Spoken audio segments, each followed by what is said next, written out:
ಶಿಮ್ಲಾದ bus stand ಇದು. ಇದನ್ನ old bus stand ಅಂತ ಹೇಳ್ತಾರಂತೆ. ಯಬ್ಬಾ, ಈ ಬಸ್ಸಿನ ಸೀಟ್ ನೋಡಿ ಎಷ್ಟು ಗಲೀಜಿದೆ. ಏನ್ ಕತೆ ಇದು, ಬಸ್ ಸೀಟ್ ನೋಡಕ್ ಆಗ್ತಿಲ್ಲ. ರೈಲ್ವೆ ಸ್ಟೇಷನ್ ಬಸ್ ಇವಾಗ ಈ ರೂಟಿಂದ ಬಂತು. ಆ್ಯಂಡ್ ಇದು ಆ್ಯಕ್ಚುಲಿ ಎಂಟ್ರೆನ್ಸ್ ನೋಡೋಣ ತಡೀರಿ.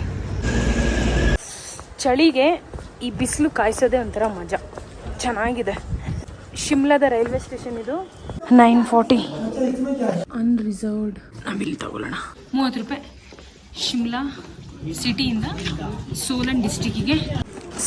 Himalayan railway station actually heritage ಲಿಸ್ಟಲ್ಲಿ ಬರುತ್ತೆ. 1903 ಇದನ್ನು ರಚನೆ ಮಾಡಿದ್ದು. ಇದು ತುಂಬ ಹಳೆ ರೈಲ್ವೆ ಸ್ಟೇಷನ್ ಅಲ್ವಾ, ಇದನ್ನು ಉಳಿಸ್ಕೋಬೇಕಂತಲೇ ಹೆರಿಟೇಜ್ ಲಿಸ್ಟಲ್ಲಿ ಹಾಕಿರೋದು.